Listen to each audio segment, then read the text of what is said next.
Hello दोस्तों, कैसे हैं आप लोग। उम्मीद है सभी लोग अच्छे होंगे और स्वागत है आपका अपने यूट्यूब चैनल दृष्टि फॉर ऑल एग्ज़ाम में। जैसा कि आपको पता है कि हम जो आर ओ के लिए एग्ज़ाम की सीरीज चला रहे हैं फुल प्रिपरेशन के लिए, उसमें हमने पहला लेक्चर अपलोड कर दिया है और हमारा जो सब्जेक्ट चल रहा है वो इंडियन ज्योग्राफी है। तो आज हमारा दूसरा लेक्चर है उसी में, और आज हम शुरुआत करेंगे अपने दूसरे लेक्चर की, जिसमें आज आज पढ़ने वाले हम सीमाएं, जो बाउंड्रीज़ होती हैं, जो हमारे भारत के आसपास बाउंड्रीज़ हैं, उनके बारे में हम जानेंगे। और बाउंड्रीज़ आपको पता है कि दो तरीके की होती हैं, जैसे कि स्थलीय सीमा होती है और तटीय सीमा होती है। तो आज हम दोनों के बारे में जानेंगे कि स्थलीय सीमा कैसे कैसे है, किन देशों से लगी है, कितने देशों से लगी है, और उससे लगने वाले राज्यों के बारे में भी जानेंगे, और किस सीमा को क्या बोला जाता है इसको भी जानेंगे। इसके साथ ही हम तटीय सीमा को जानेंगे कि क्या है, और द्वीपीय सीमा क्या है, और तटीय सीमा क्या है, तो इसके बारे में भी आज समझेंगे। तो चलिए शुरुआत करते हैं। और अगर आपने हमारा चैनल सब्सक्राइब नहीं किया है तो कर लीजिए, क्योंकि इस तरीके की आपको क्लासेस मिलती रहेंगी। टेलीग्राम से जुड़ जाइए, जिस पे क्विज कराई जाती है, आपको PDF मिल जाएगी इसकी। ठीक है, तो शुरुआत करते हैं। चलिए, तो सीमाएं, जैसे कि मैं आपको बता रहा हूँ कि सीमाएं दो प्रकार की होती हैं, जिसमें पहली होती है स्थलीय सीमा और दूसरी होती है तटीय सीमा। स्थलीय सीमा जो भारत की है वो 15,106 किलोमीटर की है। 15,106 किलोमीटर की है। कभी भी आपसे पूछ सकते हैं, इसलिए मैंने आपको बता दे रहा हूँ कि 15,106 किलोमीटर की है। और तटीय सीमा जो है हमारी, वो है 7,516 किलोमीटर। तो ये दो सीमाएं हैं, जितना हमारा ये इसका एरिया है। इसमें तटीय सीमा में भी द्वीपीय सीमा होती है और तटीय सीमा होती है। तो द्वीपीय सीमा हमारी कितनी है, 2,094 यानी 2094 किलोमीटर। और जो तटीय सीमा है वो 5422 किलोमीटर है। ये होम मिनिस्ट्री के हिसाब से है। होम मिनिस्ट्री ने बताया है अपनी पब्लिकेशन में कि इतनी हमारी सीमा है 5422, जो तटीय सीमा है। NCERT में जो आपको लिखा हुआ मिलेगा वो 6100 किलोमीटर लिखा हुआ मिलेगा कि हमारी तटीय सीमा 6100 किलोमीटर है। तो आप दोनों ध्यान रखिए कि अगर जो ऑप्शन में हो उसके हिसाब से लगाइएगा। अगर ये 6100 किलोमीटर है तो वो लगा देना, अगर ये है तो आप ये लगा देना 5422 किलोमीटर। तो चलिए बात करते हैं। पहले आज हम बात करेंगे स्थलीय सीमा के बारे में कि स्थलीय सीमा क्या है, कितने देशों से लगती है। तो आपको मैं बता दूं कि ये 7 देशों से लगती है। हमारे 7 पड़ोसी देशों से साथ सीमा बनाता है हमारा भारत जो है। उसमें से भारत के जो 16 राज्य हैं और 2 यूटी, तो इन 7 देशों से जो हमारे चारों तरफ हैं, वो 7 देशों से हमारे 16 राज्य और 2 यूटी सीमा बनाते हैं। इनमें कौन से हैं, कितनी सीमा बनाते हैं, उनकी दूरी कितनी है, किस राज्य से किस यूटी से वो सीमा बनाते हैं, उनके बारे में आज मैं मैप के जरिए आपको बता दूं। कि सबसे पहला हमारा जो देश है वो है बांग्लादेश। क्योंकि मैं सीक्वेंस में चलूँगा 1 2 3 4 करके, 7 देशों के बारे में पढ़ेंगे। तो सीक्वेंस में इसीलिए बता रहा हूँ कि सबसे बड़ा देश, क्योंकि ये सबसे ज़्यादा सीमा लगाता है, इसीलिए पहले नंबर पे हम इसको पढ़ रहे हैं। तो पहला देश है हमारा बांग्लादेश। और बांग्लादेश जो है उसकी जो हमारे साथ देश के साथ सीमा बनाता है, भारत के साथ जो सीमा बनाता है वो है 4,096 किलोमीटर। तो 4096 किलोमीटर हमारे भारत के साथ सीमा बनाता है बांग्लादेश। अब इसके साथ जो हमारे देश जो राज्य लगते हैं बांग्लादेश के साथ, उनको भी पढ़ लेते हैं। तो पहला राज्य हमारा वेस्ट बंगाल, ये इधर है। मेघालय हमारा इधर है। और असम की बात करें तो वो इधर भी लगता है और इधर भी लगता है। तो असम के साथ भी सीमा बनाता है बांग्लादेश, और त्रिपुरा के साथ सीमा बनाता है, ये त्रिपुरा यहाँ है। और आप जानते हैं कि त्रिपुरा तीनों तरफ से बांग्लादेश से घिरा हुआ है। तो ये भी आपको ध्यान रखने वाली बात है कि कौन सा राज्य है जो बांग्लादेश से तीनों तरफ से घिरा हुआ है, तो वो हमारा त्रिपुरा है। इसके साथ ही मिज़ोरम जो है यहाँ पे हमारा मिज़ोरम के साथ सीमा बनाता है। तो इस तरीके से जो 5 राज्य हैं उनके साथ बांग्लादेश की सीमा लगती है भारत की। और कितनी लगती है, तो 4,096। और जो हमारे देश के साथ जो सीमा लगती है बांग्लादेश की, उसको क्या बोला जाता है, तो रेड क्लिफ लाइन बोला जाता है।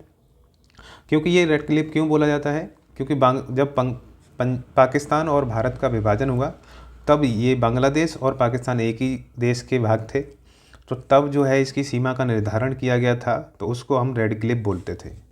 तो इसीलिए जब विभाजन हुआ 1971 में और ये देश अलग बन गया बांग्लादेश, तो उसका नाम सेम पड़ा रहा, रेड क्लिफ लाइन ही इसको बोला जाता है आज भी। तो अब रेड क्लिफ लाइन से 2 लाइन हम लोग जानते हैं, एक पाकिस्तान की लाइन जानते हैं और एक बांग्लादेश के साथ ये रेड क्लिफ लाइन इस नाम से भी जानते हैं।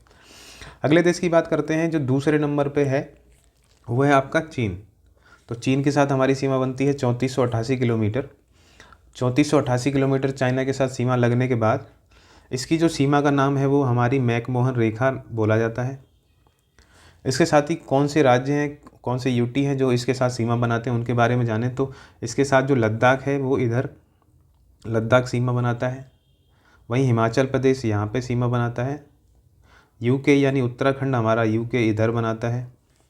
सिक्किम की बात करें तो ये सिक्किम है आपका, इधर बनाता है चाइना के साथ सीमा। वहीं अरुणाचल प्रदेश हमारा इधर है, तो अरुणाचल प्रदेश यहाँ सीमा बनाता है। तो इस तरीके से यह इसके साथ भी 5 जो है हमारे हैं राज्य और यूटी मिलके सीमा बनाते हैं चाइना के साथ। दूसरे नंबर पे है, ये आपको याद रखना है, 3488 किलोमीटर है। आप मोटा मोटा याद रखें कि ये लगभग 3400 है। तो आपको याद रहेगा कि 4000 ये है, यानी 40 के आसपास इसको रखिए, 34 इसके पास रखिए। आपको सीक्वेंस लगाने में याद आएगा कि 40 34 33। अब 33 किसका है तो उसके बारे में जान लेते हैं। यानी ये पाकिस्तान जो आपका है वो 3323 किलोमीटर इसकी सीमा है। आपको पूरी याद रखनी है। जब सीक्वेंस में पूछता है कि किस राज्य की या किस देश की सीमा सबसे बड़ी है, किस देश की सीमा छोटी है, उसके बाद छोटी है, यानी कि आरोही या अवरोही क्रम आपसे लगवाना अगर वो क्वेश्चन में देता है लगाने के लिए, तो आप किस तरीके से लगाएंगे याद रख सकते हैं, उस पर हम बात कर रहे हैं। तो इस तरीके से पाकिस्तान की 33 हो जाती है। फिर आप जानते हैं कि चौथा है हमारा नेपाल जिसकी 17 है। तो इस तरीके से सीक्वेंस लगाएंगे आपको आसानी होगी। तो बात करते हैं पाकिस्तान की। पाकिस्तान के साथ हमारी सीमा लगती है 3323 किलोमीटर। और चूँकि इसका नाम भी रेड क्लिफ लाइन है क्योंकि सर रेड क्लिफ यहाँ पे जब ये बाउंड्री बनाई जा रही थी तो उसके अध्यक्ष जो थे वो रेड क्लिफ थे, सर रेड क्लिफ थे, तो इसीलिए उनके नाम पे इसको रेड क्लिफ लाइन नाम रखा गया है। और चूँकि ये 2 देशों के द्वारा बनाई गई सीमा है, यानी कि ये आर्टिफिशियल है, ये कृत्रिम है, इसीलिए इसको अध्यारोपित सीमा भी बोलते हैं। अध्यारोपित यानी कि इसका रोपण किया गया था, अध्यारोपण किया गया, इसलिए इसको अध्यारोपित सीमा बोला जाता है। नेचुरल सीमा होती प्राकृतिक, तो फिर जैसे चाइना के साथ हमारी एक तरह से कई जगह पे नेचुरल सीमा भी है और बनाई गई भी है, तो दोनों तरीके की इसके साथ हमारी भी, इसे नेचुरल तो है ही, इसके साथ जो अध्यारोपित के डिसाइड कर दिया गया कि ये आपकी सीमा है, तो इसको नाम दे दिया गया रेड क्लिफ लाइन। और ये किस टाइप की हो गई, अध्यारोपित हो गई। इसके साथ जो राज्य लगते हैं वो जान लेते हैं कि किस किस राज्य और किस किस यूटी के साथ पाकिस्तान की सीमा लगती है। तो आपकी इधर गुजरात के साथ सीमा लगती है। इधर आपका राजस्थान है जिसके साथ सीमा लगती है। फिर उसके बाद पंजाब है, पंजाब के साथ सीमा लगती है पाकिस्तान की। इसके साथ ही जम्मू कश्मीर, और इधर जो है वो आपका लद्दाख है जिसके साथ सीमा ये बनाता है पाकिस्तान। तो इस तरीके से आप जान रहे हैं कि ये इसके भी साथ 5 जो हैं यूटी और राज्य जो है सीमा बनाते हैं। कौन से हैं, गुजरात है, राजस्थान है, पंजाब है, जम्मू कश्मीर है और लद्दाख है। अब आपका अगला जो देश है जिसके साथ भारत सीमा बनाता है वो है नेपाल। तो नेपाल के बारे में, चौथा देश के बारे में जान लेते हैं कि इसकी जो दूरी है वो कितनी है, 1751 किलोमीटर है। और इसके साथ जो देश, ये जो राज्य हमारे नेपाल के साथ सीमा बनाते हैं उनके बारे में जान लेते हैं कि उत्तराखंड सीमा बनाता है, यूपी सीमा बनाता है, बिहार इधर आपको पता ही है कि बिहार इधर सीमा बनाता है। इसके साथ वेस्ट बंगाल, ये जो वेस्ट बंगाल यहाँ पे सीमा बनाता है। इसके साथ ही सिक्किम ये आपकी सीमा बनाता है। तो इस तरीके से नेपाल से भी लगने वाले कितने राज्य हो जाते हैं, वो 5 राज्य हो जाते हैं। और नेपाल के साथ एक संधि की गई थी जिसके तहत सीमा का निर्धारण किया गया था, उसको सुगौली की संधि बोलते हैं। सुगौली की संधि 4 मार्च 1816 में निर्धारित की गई थी, यानी कि अंग्रेज़ों के बीच में हुई थी। तो इसको सुगौली की संधि बोला जाता है, जिसके ज़रिए हमें सीमा का निर्धारण हुआ है नेपाल के साथ कि भारत की सीमा इसके बीच में रहेगी। अगली बात करते हैं जो छठवां है, 5वां जो आपका देश होगा किसके साथ कितनी सीमा बनाते हैं उनमें, तो म्यांमार आता है। और उसकी जो दूरी है, जो सीमा है वो 1643 किलोमीटर है। 1643 किलोमीटर ये म्यांमार के साथ हम लोग सीमा बनाते हैं, भारत जो सीमा बनाता है। और इसके साथ कौन से राज्य जो हैं वो सीमा बनाते हैं वो आपको याद रखना है। तो अरुणाचल प्रदेश सबसे ऊपर, ये अरुणाचल प्रदेश के साथ सीमा बनाता है। और सबसे बड़ी बात आपको याद रखनी है कि म्यांमार से सबसे ज़्यादा सीमा बनाने वाला राज्य भी यही है। ये आपको याद रखना है कि अरुणाचल प्रदेश की जो सीमा है वो म्यांमार के साथ सबसे ज़्यादा है। किन में, नागालैंड, मणिपुर, मिज़ोरम में, इन सबसे ज़्यादा किसकी सीमा लगती है म्यांमार के साथ, अरुणाचल प्रदेश की लगती है। ये आपको याद रखना है। फिर नागालैंड के साथ सीमा बनाता है, तो नागालैंड इधर है। मणिपुर के साथ सीमा बनाता है और मिज़ोरम के साथ सीमा बनाता है। तो इस तरीके से आप देख रहे हैं कि 4 राज्य ऐसे हैं जिनके साथ म्यांमार की सीमा होती है, टच करती है। अगला हमारा जो इसके बाद जो देश है वो है हमारा भूटान। अब भूटान के बारे में जान लेते हैं कि कितनी सीमा है। तो 699 यानी 99, 699 या एक कम 700 आप मान लीजिए, तो कितनी है 699 या 699, तो भूटान के साथ सीमा बनती है। अब इसके साथ जो कौन से राज्य और कौन से देश हैं जो इस देश के साथ भूटान के साथ सीमा बनाते हैं, कौन से राज्य हैं, तो उनमें हमारा पहला है सिक्किम, जो इस तरफ से यानी वेस्ट की यानी पश्चिम की तरफ से सीमा बनाता है। वहीं पे वेस्ट बंगाल है वो दक्षिण पश्चिम से सीमा बनाता है। असम जो है वो इस तरफ सीमा बनाता है, और अरुणाचल प्रदेश है वो ईस्ट की तरफ सीमा बनाता है। तो इस तरीके से 4 राज्य हैं जो भूटान के साथ सीमा बनाते हैं, सिक्किम, वेस्ट बंगाल और असम और अरुणाचल प्रदेश। तो इस तरीके से आप जाना कि ये 7 देश जो हैं वो सीमा बना रहे हैं। और हमारा जो आखिरी देश बचता है वो है अफ़गानिस्तान। अफ़गानिस्तान के बारे में जान लेते हैं कि इसके साथ जो सीमा बनती है वो 106 किलोमीटर है, और ये एक तरह से अप्रत्यक्ष सीमा है। अप्रत्यक्ष का मतलब, इनडायरेक्ट का मतलब क्या हुआ कि चूँकि पीओके यहाँ पे जो पाकिस्तान के कब्ज़े में है, पीओके, तो हम लोग अपना देश मानते हैं, उसका हिस्सा मानते हैं उसको, लेकिन वो कब्ज़े में है पाकिस्तान के। इसी वजह से हम अफ़गानिस्तान के साथ सीमा मानते हैं कि 106 किलोमीटर की हमारी सीमा है। और अब चूँकि 2019 में उस 370 हटने के बाद और यूटी बनने के बाद ये 2 भागों में बँट गए, तो लद्दाख इधर बन गया और जम्मू कश्मीर ये। तो चूँकि इधर सीमा जो लगती थी पहले जम्मू कश्मीर के साथ लगती थी, ऐसा पढ़ते थे, लेकिन अब जो सीमा लगती है वो लद्दाख के साथ इसकी सीमा लगती है अफ़गानिस्तान की। वो आपको याद रखना है कि लद्दाख के साथ सीमा अफ़गानिस्तान की है, और कितनी है तो 106 किलोमीटर। लेकिन वो किस टाइप की है, इनडायरेक्ट है, ये आपको याद रखना है। और कौन सी लाइन कही जाती है, तो डूरंड लाइन कही जाती है। आपको ये अपनी नोट्स में जो बना रहे हो आप लिख रहे हो उसको लिख लीजिए। तो इस तरीके से हम पूरा मैप के ज़रिए ये जान लिए कि किस तरीके से चीज़ें हुई हैं और कौन से देश कैसे कैसे सीमा बनाते हैं। आगे जान लेते हैं तटीय सीमा के बारे में कि आज हम तटीय सीमा के, हमारी तटीय सीमा कितने राज्यों में फैली हुई है, इसके साथ ही कितने यूटी हैं इनको भी जानेंगे। तो टोटल हमारे 9 राज्य और 2 यूटी के साथ हमारी तटीय सीमा लगती है, ये आपको पढ़ना है। तटीय सीमा क्योंकि जो तट के साथ है यानी कि जो भारत के साथ है, वो मैप के ज़रिए मैं बता रहा हूँ। ये तटीय सीमा है, ये देखिए, ये आपकी तटीय सीमा पूरी। तो ये तटीय सीमा इस तरीके से है। बात करेंगे इसके बारे में पूरी। तो तटीय सीमा के बारे में कुछ और चीज़ें बता दूं आपको कि इसका अवरोही क्रम मैंने आपके लिए लिखा हुआ है, आप इसी तरीके से बना सकते हैं अपने नोट्स में। कि सबसे बड़ी जो सीमा है तटीय सीमा में वो गुजरात की है, 1214 किलोमीटर। और ये मैंने सारे इसीलिए नहीं लिखे हैं कि आपको ज़्यादा से ज़्यादा यही गुजरात पूछता है, ज़्यादा से ज़्यादा पूछेगा तो आंध्र प्रदेश की सीमा पूछ सकता है। तो सबकी ना लिख के आप टॉप 4 लिख सकते हैं। तो 1214 किलोमीटर। फिर उसके बाद आंध्र प्रदेश आता है 973 किलोमीटर, फिर तमिलनाडु आता है 906 किलोमीटर, फिर महाराष्ट्र आता है 652 किलोमीटर। तो इस तरीके से सीमा बनती है। उसके बाद केरल, उड़ीसा, कर्नाटक, पश्चिम बंगाल और गोवा, ये हमारे 9 राज्य हैं जिनके साथ हमारी जिनको लेकर तटीय सीमा फैली हुई है। यानी जिन राज्यों में तटीय सीमा फैली हुई है वो हमारे कितने हैं, 9 राज्य हैं। 2 यूटी कौन से हैं उनके बारे में बात कर लें। 2 यूटी हमारे कौन से हैं, दादर नागर हवेली और दमन दीव। चूँकि ये एक साथ कर दिए गए 2020 में, तो दोनों को मर्ज कर दिया गया है, तो एक ही नाम हो गया इनका, दादर नागर हवेली एवं दमन दीव। तो अब दूसरा है हमारा पौंडीचेरी। अब इन दोनों की लोकेशन के बारे में भी जानेंगे, लेकिन ये बात जान लेते हैं कि तटीय सीमा में इसके अलावा द्वीपीय सीमा, तो हमारी पूरी तटीय सीमा ये जो थी वो 7516 किलोमीटर थी। उसमें से तटीय सीमा देख लिए, अब द्वीप की सीमा देखते हैं। और ये किन 2 हमारे, आप जानते हैं कि 2 द्वीप हैं, एक अंडमान निकोबार, एक लक्षद्वीप। तो लक्षद्वीप की जो तटीय सीमा है वो है 132 किलोमीटर। अंडमान निकोबार की कितनी है तो 1962 किलोमीटर है। तो ये आपको याद रखना है कि लक्षद्वीप कितना एरिया में फैला हुआ है, उसकी तटीय सीमा कितनी है तो 132 किलोमीटर है, और अंडमान निकोबार की कितनी है 1962 किलोमीटर है। तो इस तरीके से मैप में देखिए कि 9 राज्य हमारे कौन से हैं और 2 यूटी कौन से थे। वहीं पे द्वीपीय जो हमारे द्वीप हैं उनकी जो तटीय सीमा है वो कौन सी लोकेशन को दिखाती है वो देख लेते हैं। तो देख रहे हैं कि पहला आपका गुजरात जो सबसे बड़ा था, दूसरा हमने आंध्र प्रदेश पढ़ा था, लेकिन मैंने यहाँ सीक्वेंस लगाया है 1 2 3 करके। जो राज्य हैं हमारे 9, गुजरात, महाराष्ट्र, गोवा, कर्नाटक, ये उन्हीं के लोकेशन के हिसाब से जो भारत में इनकी जहाँ पे प्लेस हैं वहीं के हिसाब से मैंने ये बनाया हुआ है।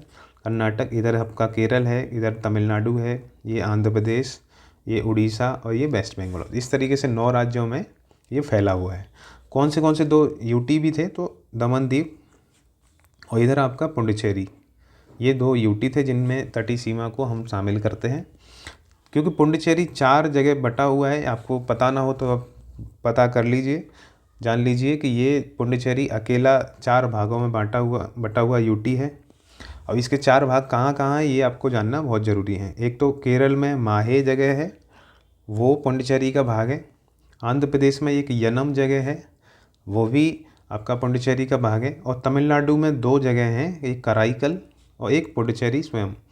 तो ये इस तरीके से 4 जगह जो है वो पुडुचेरी के भाग है, यानी कि पुडुचेरी जो यूटी है वहाँ इन चारों जगह पे जो इसका प्रशासक जरिए प्रशासन किया जाता है, राष्ट्रपति का पूरा अपना कंट्रोल होता है यहाँ। तो अंडमान निकोबार देखा यहाँ पे है बे ऑफ बंगाल में, और ये अरब सागर में हमारा कौन सा है, लक्षद्वीप है। तो ये कहाँ पे है, अरब सागर में, ये आपको याद रखना है। अरब सागर में आपका कौन सा है, लक्षद्वीप है। तो इस तरीके से आपने जाना तटीय सीमा और स्थलीय सीमा के बारे में। आगे हम बात कर लेते हैं कि भारत के साथ जो सागरी सीमा बनाते हैं वो देश कौन से, सागर के साथ सागरी सीमा बनाने वाले देश। तो सागरी सीमा बनाने वाले देश मैं आपको मैप के ज़रिए बता रहा हूँ। पहला हमारा पाकिस्तान है जो सागरी सीमा बनाता है। दूसरा हमारा देश जो है वो मालदीव है, जो हमारे साथ सागरी सीमा बनाता है। सागरी सीमा मतलब करीबी और उसके साथ टच करने वाले देश हमारे साथ सागरी सीमा बनाते हैं। तीसरा हमारा श्रीलंका, चौथा हमारा बांग्लादेश के साथ हमारी सागरी सीमा टच होती है और स्थली भी होती है, तो इस तरीके से दोनों हैं। म्यांमार के साथ हम सागरी स्थली दोनों लगाते हैं। थाईलैंड के साथ हमारी सागरी सीमा लगती है। इंडोनेशिया के साथ हमारी सागरी सीमा लगती है। तो इस तरीके से 7 जो कंट्रीज़ हैं, वो जो देश हैं उनके साथ हमारी सागरी सीमा टच करती है। तो इस तरीके से आपको जानना बहुत ज़रूरी है। कुछ बात कर लेते हैं अनक्लोज के बारे में। ये क्या है कि अनक्लोज ये समुद्र से संबंधित नियम होते हैं, उनको आपको जानना ज़रूरी है। ये संयुक्त राष्ट्र यानी united nation convention on law of the sea, इसको बारे में आपको थोड़ा सा जानना चाहिए। ये क्योंकि क्वेश्चन कभी कभी अनक्लोज से करते रहता है, तो आपको इसके बारे में भी थोड़ा सा जानना चाहिए। तो पहली बात इसमें जानने की है कि इसकी स्थापना जो हुई वो 1982 में हुई थी। इसके साथ ही इसको लागू कब किया गया ये पूछता है, तो आपको 1994 में इसको लगाएंगे कि 1994 में इसको लागू कर दिया गया। भारत ने इस पर जो हस्ताक्षर किए थे वो 1905 में, यानी कि 1995 यानी 1995 में किए थे।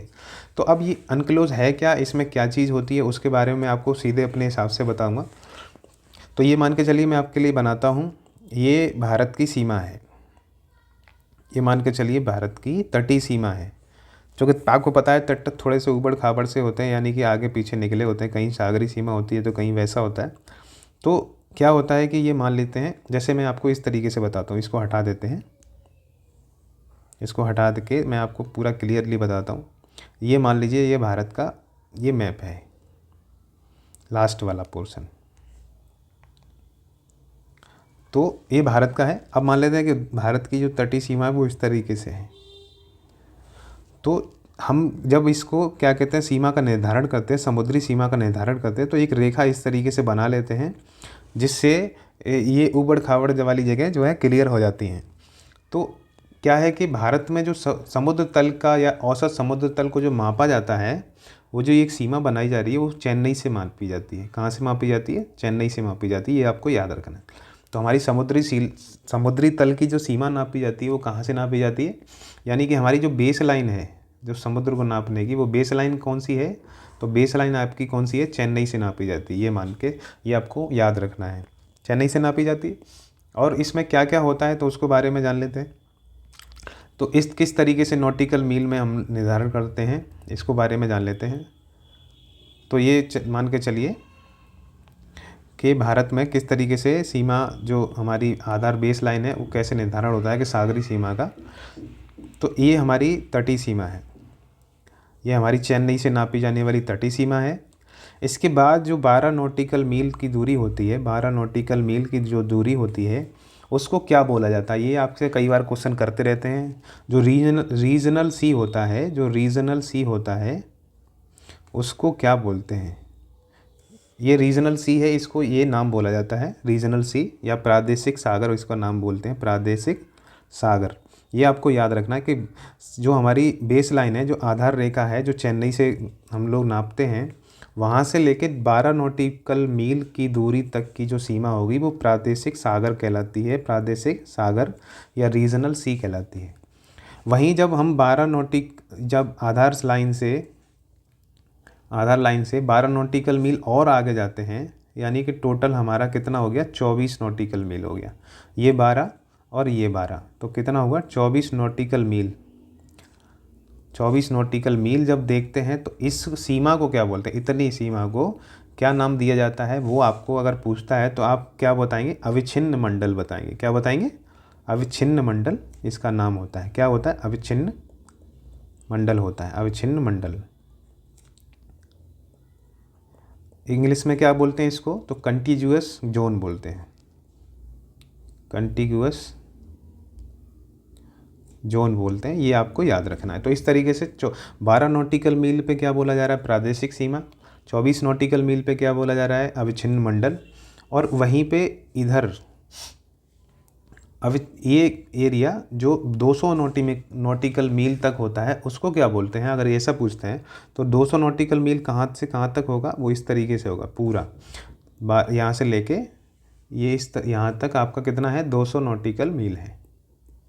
तो 200 नॉटिकल मील है। अब इस एरिया को क्या बोला जाता है, तो इस एरिया को क्या बोलते हैं, तो पूरे को बोलते हैं आपका अनन्य आर्थिक मंडल। क्या बोलते हैं, अनन्य आर्थिक मंडल, अनन्य आर्थिक मंडल। इंग्लिश में क्या बोलते हैं, तो एक्सक्लूसिव इकोनॉमिक जोन। क्या बोलते हैं, एक्सक्लूसिव इकोनॉमिक जोन। ये आपको याद रखना है। इसके बाद का जो सागर होता है, उस पर किसी का कंट्रोल नहीं होता है। तो इसीलिए इसको ओपन सागर बोलते हैं या हाई सी बोलते हैं। क्या बोलते हैं, ओपन सागर, ओपन सी या हाई सागर, हाई सी, ये मान लीजिए, ये दोनों नाम बोले जाते हैं क्योंकि इस पे सभी राष्ट्रों का एक तरह से अधिकार होता है, कुछ भी कर सकते हैं। तो उच्च सागर भी इसका नाम बोलते हैं हिंदी में, उच्च सागर। अब मैं आपको बता दूं कि प्रादेशिक सागर में क्या किसी देश के कितनी पावर होती हैं, इसमें किस काम, कौन से काम ये कोई देश कर सकता है, इसमें क्या कर सकता है, इस पे सभी देश अपना अधिकार कर सकते हैं, यानी कि आना जाना सबका अधिकार होता है। तो ओपन सी सबके लिए होता है। एक तरीके 200 नॉटिकल मील तक जो है किसी एक देश की पावर होती है, अधिकार होते हैं। कौन से होते हैं उन पे हम बात कर लेते हैं आपको, तब हम आपकी आज की क्लास को ख़त्म करेंगे। तो मैं आपको बता दूं कि प्रादेशिक सागर में क्या क्या हमारे जो अधिकार हो सकते हैं किसी देश के, तो उसमें एक चीज़, पहली चीज़ क्या होती है कि प्रादेशिक सागर में आप नेवी बेस बना सकते हैं, नेवी का बेस बना सकते हैं, नेवी बेस का वो स्थापना कर सकते हैं, नेवी बेस बना सकते हैं। इसके अलावा यहाँ पे चेक कर सकते हैं आपके किसी देश के, दूसरे देश के जहाज़ जब आते हैं, जब कोई शिप आता है तो उसको आप चेक कर सकते हैं। लेकिन आप उसको रोक नहीं सकते। रोक तभी सकते हैं जब उसमें कुछ गलत हो रहा हो। अगर कोई निर्दोष पारगमन कर रहा है, यानी उसमें कोई दिक्कत नहीं है, तो आप उसको जाने देंगे। ये बात नियम में है, अनक्लोज के नियम कहते हैं कि निर्दोष पारगमन का अधिकार होता है, निर्दोष पारगमन का अधिकार होता है किसी भी शिप को, किसी भी जहाज़ को। इसके अलावा कुछ अगर आपको चेक करके अगर आपको कोई दिक्कत नहीं है तो आपको जाना देने पड़ेगा, इसमें आप रोक नहीं सकते। तो ये होता है निर्दोष पारगमन। तो इस तरीके के नेवी बेस बना सकते हैं, चेकिंग कर सकते हैं। निर्दोष पारगमन के अधिकार होते हैं आपको कि चेक कर लीजिए और चेक करने के बाद जाने दीजिए। इसमें क्या क्या अधिकार हो सकते हैं, तो इसमें आप नेवी बेस नहीं बना सकते, पहली बात, इतनी एरिया में नेवी बेस नहीं बनेगा आपका। इसके अलावा कौन से अधिकार होंगे आपके, तो आप इसमें केवल पेट्रोलिंग कर सकते हैं। जैसे पुलिस आपकी पेट्रोलिंग करती है एरिया में कि कोई दिक्कत ना हो जाए, इसी तरीके से आप उस एरिया में पेट्रोलिंग कर सकते हैं, नेवी बेस नहीं बना सकते। लेकिन इसी में आपको कई अधिकार, राइट्स भी प्राप्त होते हैं कि आप इसमें से जो जहाज़ जाते हैं उन पर राजस्व का निर्धारण कर सकते हैं, यानी आपको राजस्व लगाने का अधिकार होता है, कर टैक्स लगाने का, तो राजस्व निर्धारण कर सकते हैं, राजस्व का अधिकार होता है। साफ़ सफाई का अधिकार होता है कि अगर आप चाहें तो समुद्र में साफ़ सफाई करवाना चाहते हैं तो वो करवा सकते हैं, साफ़ सफाई का अधिकार होता है।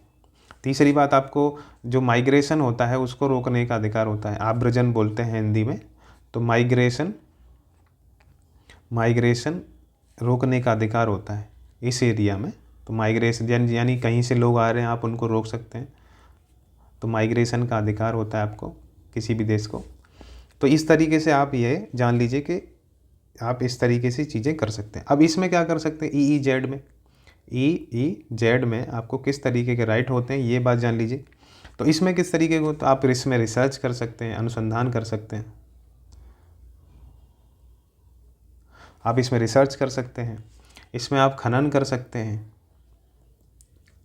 इसके अलावा इसमें खनिज निकाल सकते हैं, खनिज निकालने का अधिकार भी होता है। तो इस तरीके के राइट्स आपको इस पर EEZ में यानी कि अनन्य आर्थिक मंडल में होते हैं।